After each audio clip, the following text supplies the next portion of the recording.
Good afternoon, everyone. I'm Valerie Hopkins. I'm a correspondent for the New York Times, and it is my tremendous honor to be here with Undersecretary of State for Political Affairs, Victoria Nuland, who seems to be having problems hearing me. Can you hear me? Are you there? No. Okay, it's all right. We will wait to get things sorted out for a moment. Thanks for your patience, and to all those assembled here. Okay, great, fantastic. So once again, a very warm welcome to Undersecretary of State for Political Affairs, Victoria Nuland, who I believe can hear me.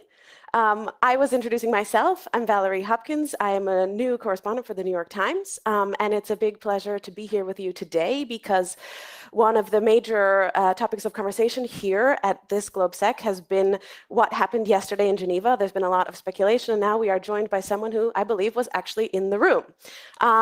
Still, it's the third day. A lot of people stayed up late last night reading about the outcome of the summit, so I thought we could start with a bit of a role play. If you would just squint your eyes a little bit and imagine that I'm Volodymyr Zelensky, and I want to know if I should be hopeful or a bit despondent after yesterday's summit.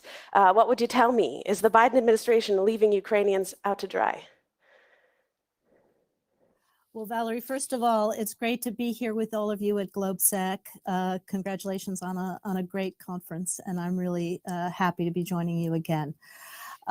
President Biden, as he always does, stood by Ukraine, as America has, made clear to President Putin that Ukraine's sovereignty, independence, and territorial integrity are something that we are profoundly committed to, and we will continue to support Ukraine as she works to strengthen her own democracy, work on issues of economy, security, prosperity, anti-corruption, and that this is one of the areas where we do have a profound difference with Russia.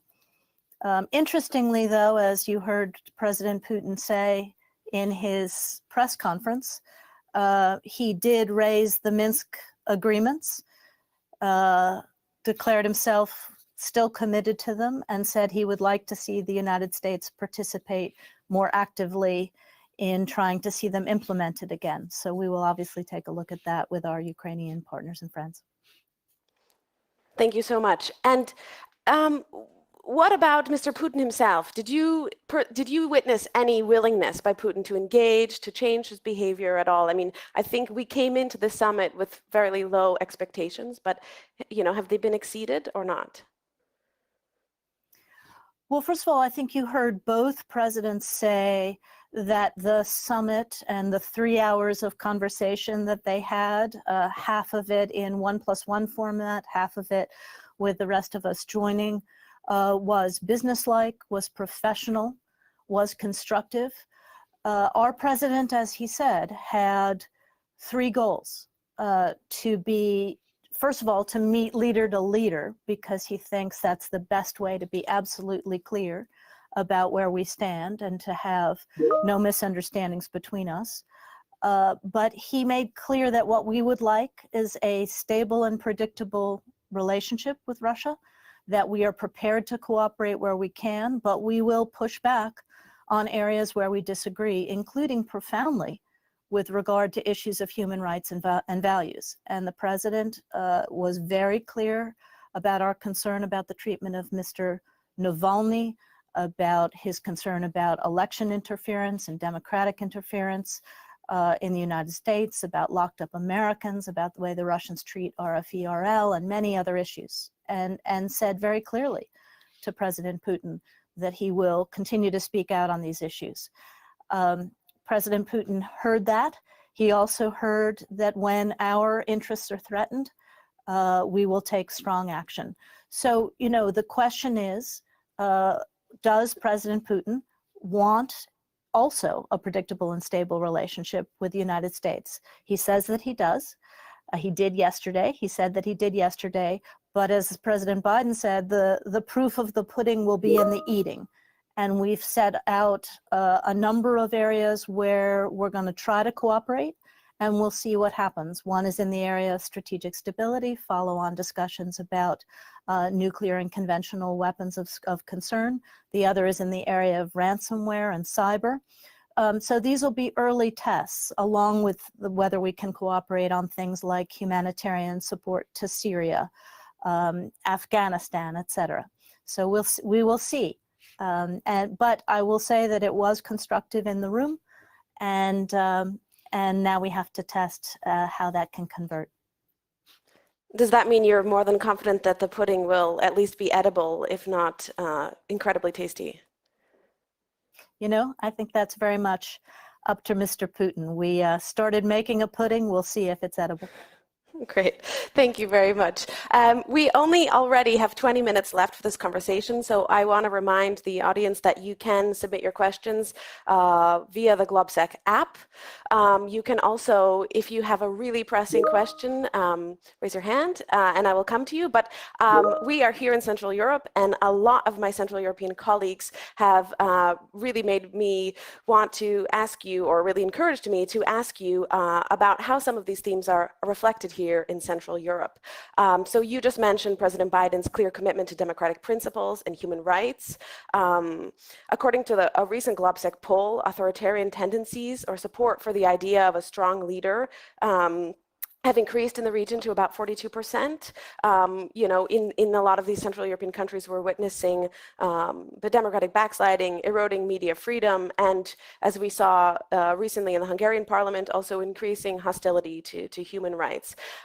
Do you think that Central Europe is part of the problem or part of the solution? And how will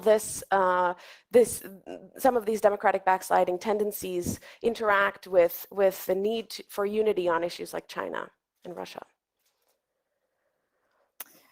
Well, I think we are concerned about democratic backsliding anywhere in the world, but particularly some of what we've seen within NATO and EU space. And I say this with all humility because we've had our own challenges, as you know, and we are working on those things at home as well. But if we as nations truly believe that democracies are the better place to live and thrive than autocracies, then we've got to protect and constantly tend our democratic gardens.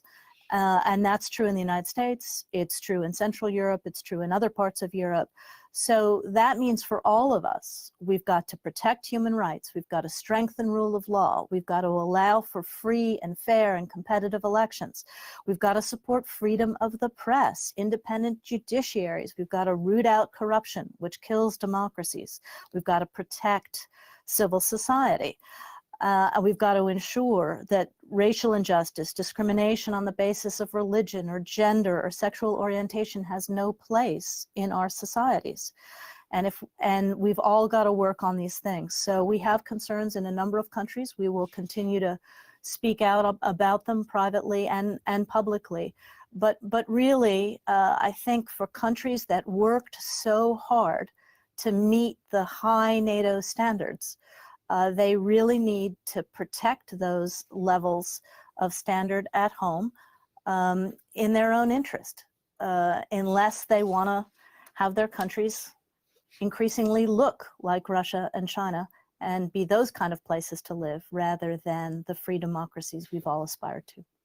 Thank you. The recent GLOBSEC poll has some interesting data about that. But I wanted to go to actually a different data point that they have, which is that according to a recent poll from March this year, only 35% of Central European countries see the US as a preferred strategic partner. About 60% prefer Germany. And here in Slovakia, only 17% listed the US as the top preferred strategic partner, with 47% preferring Russia. Is it a priority of the new administration to improve these numbers? What kind of strategy do you have? As a gardener, do you need to sow new seeds or just add more water? Well, I'm not sure when those polls were taken, but as President Biden said across his first 3 summits of the week, at the G7, at NATO, and the US-EU summit, we are back. We are back to working on all of the great challenges before us as nations, together with our allies and partners, and not trying to go it alone. And that means addressing everything from COVID to economic recovery to fairness and transparency, to ensuring that we, the democracies, set the rules of the road rather than the autocracies. And so we've taken, a number of really significant steps across these 3 summits to protect our health security, the global economy, our democracies, our security, and we've taken them together. And what we want is for the people of our countries to start to see the benefit of that. So, just one example, the G7 nations pledged 1 billion doses of vaccine, of which the US is providing 500 million. And we're not doing that, with any kind of compellence. We're doing that because it's the right thing to do and it's the smart thing to do. We're going to work together in the US and EU context to ensure that if China invests in our economies, it's done in a transparent way and it meets high labor and environmental standards, and that none of us is getting ripped off. So these are the kinds of things we're trying to do together. We agreed on a 15% global corporate tax to ensure that we don't have an economic race to the bottom. We've got a big fund now to compete with China's Belt and Road and help less developed countries. On the NATO side, we're going to work harder on cyber together and all of these things. So, it's been a while since the United States made concrete investments in our alliances and our relationships with Europe. But we are hopeful that this very strong week that we have just had will now convert into a real feeling of unity and greater prosperity and security for all of us. And those numbers are going to shift. Thank you. We'll check the polls next year at GLOBSEC again. I will actually go to an audience question from my colleague at Politico, Sarah Wheaton. How big a problem is very brazen Russian espionage activity in Europe, and what can be done about it? I noticed she doesn't ask about the US, but let's focus on Europe. What do you think is the solution? I mean, espionage of any kind is a problem. So what's most important is that we identify it, that we call it out, and that we impose costs as necessary. And I think we've been doing some of that together. We impose costs in the US for SolarWinds. We've seen the EU increasingly take steps, and now we're working on things like cybercrime and ransomware. So this is an area we have to work on together. Thank you. And in that vein, we have another question from somebody who's mysteriously initial to WM, who wants to know, what will the US-Russia summit mean to the Sino-Russian relationship, of which the Russian President Putin described as being at its historical peak? What will the US-Russian summit do for Russian-Chinese relations? I think that's... What kind of symbolism, I presume, is what Mr. WM meant. Yeah, or how do you think, I think that's a question. Think this will affect the Sino-Russian relationship? I think that's a question for Russians. It's their relationship with China. I do think that from our perspective, the president made clear that, Russia should be thinking hard about whether it wants to increase its dependency on China, given China's global aspirations. Thank you. Yes, we have another question from, we have 2 questions about Belarus. So what was discussed about Belarus yesterday, and what are the next steps the US are taking? I guess maybe we could ask you to elaborate some of the real options, the real policy options that the US administration actually can take regarding Belarus at this point. Belarus is one of those areas where, in the context of the summit yesterday, President made clear that we profoundly disagree with Russia. I don't think that either president disputed that we come at Belarus very differently. And President Biden made absolutely clear that what happened with the downing of the aircraft and pulling a dissident off the plane, and then later parading him with clear bruises all over him was just lawless, and that we believe that the only way to respect the rights and choice of the Belarusian people is to have a truly free and fair election, and that clearly Mr. Lukashenko is afraid of doing that. We have already imposed, as has Europe, a number of sanctions, and I think you can watch this space next week for more. Thank you very much. I wanted to come back, as we mentioned, China. And one day after NATO leaders expressed concern about China as a growing security threat, and 2 days after the G7 pledged to work together against China's non-market economic policies and condemned China over human rights abuses, China flew an unprecedented 28 military planes over Taiwan's airspace in one day. The Pentagon spokesperson, John Supple, doubled down on America's support to Taiwan, but I want to ask you, did the recent escalation catch you and the State Department off guard? How worried should we be about a potential miscalculation that can escalate very quickly into a situation that nobody wants to be in? Yeah, I mean, China's intimidation of Taiwan has been increasing steadily over the recent period. It's dangerous, it's irresponsible.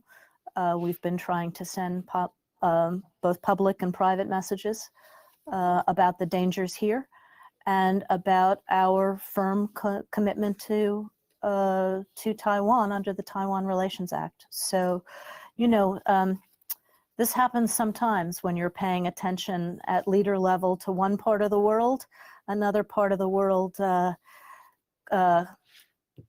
takes steps that seek to gain attention, and not always in positive ways. So it was unfortunate and highly unwelcome.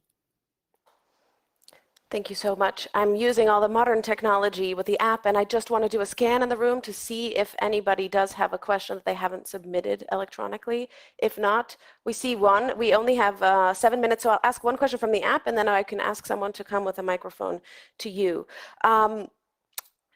We have one maybe quick question for you here. It's an anonymous question. With President Biden's focus on human rights and the lifting of sanctions on Bensouda, et cetera, are promising signs. Will the US finally join the ICC?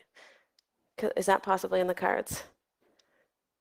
I don't think so. There are a number of aspects of the ICC that we don't think are produce the best judicial results. As you know, our position on that is well known across both Republican and Democratic administrations. Thank you so much. Do we have a microphone for this person? Again, please, time is running. We only have 6 minutes. Please introduce yourself. Hungary, owning the largest independent media in Hungary. Very quickly, Hungarian parliament passed a law 2 days ago, and basically there is a law restricting and banning gay communities and gender equality. It's even stricter than the Russian one. Ursula von der Leyen published her concerns regarding the law, but we haven't heard anything from the US. Do you plan something to do? Because it's an urgent matter. Thank you. Thank you, Mr. Well, thanks for raising this. I think, frankly, in the helter-skelter of yesterday in Geneva, I personally didn't see that this law had passed. As I said earlier in this conversation, discrimination of any kind, and particularly on the basis of sexual orientation, should have no place in a modern democracy. We have not been shy about speaking out about these issues anywhere in the world, including in Poland and Hungary. But thank you for calling attention to the fact that this new law is passed. It takes those countries in the wrong direction, and I'm sure we'll be speaking out from Washington. Thank you very much. I have another question. So we witnessed actually in the last few days or last week, kind of unprecedented use of Magnitsky sanctions on European Union citizens in the case of Bulgaria. I'm just wondering, I know that you have a tough anti-corruption stance. You've now told us to watch this space regarding Belarus, but is this something that we can expect more of and a lot more of under the new administration? Well, I think if you've paid attention to what President Biden has been saying for more than a decade, including very strongly when he was vice president, He believes that corruption is a democracy killer and that it drains our strength as democracies. And, you know, sometimes governments have difficulty tackling these issues. Either they don't have the law enforcement strength, or their judiciaries are also infected, etc. And so under the Global Magnitsky statute, which we've now had in the US for 2 or 3 years, we can go after folks who we believe are abusing their positions to rot their countries from the inside and or participate in corrupt practices in and around the United States. And that's what you saw in the Bulgarian context. And interestingly, the Bulgarian government was very welcoming of the action that we took, because some of those actors have been manipulating the situation politically, economically, and corrupting the judicial system for a very, very long time in Bulgaria. So I think you'll continue to see us using global Magnitsky sanctions where they're appropriate, both in the transatlantic space and globally. Thank you very much. We have time for one more question from the audience, if there is one. If not, I will go to Slido. I'll be very curious to see if you have an answer for this. But Radu Karp is asking about the 16 critical US infrastructures which are off limits for interference for cyber attacks. And he's asking if you could possibly develop on this. Yeah, this was a very important part of the conversation yesterday. As you know, the US has experienced a number of very serious ransomware attacks, Colonial Pipeline, one on our meat industry. And our information is that these originate from Russian territory. So the president's had quite a serious conversation about this yesterday. Our president wants to see President Putin make very clear that this is unacceptable to his own people. He wants to see law enforcement action against Russian citizens who are involved in ransomware in the United States. And they also began a conversation about these 16 areas that the US has identified as critical infrastructure areas and the importance of preventing cyber attacks in these areas. And we've passed that list to the Russian government. It's also available on US government websites. It's everything from what you expect. It's electricity sector, transport sector, food sector, health sector, water, these kinds of things. And civilized nations should not be attacking each other's critical infrastructure with cyber or allowing criminals from their territory to do that. So we're going to initiate and deepen a dialogue with the Russian Federation on these issues and test whether they're willing to join us in preventing this kind of malign activity. And we'll see. As I said, that'll be a key piece of whether this pudding is tasty or not. Thank you so much. Thank you very much for being with us today, and thank you very much to the audience for coming on the third day. Hope to see you again soon in person. Thanks so much. Thanks. I would just like to remind the members of the audience that the next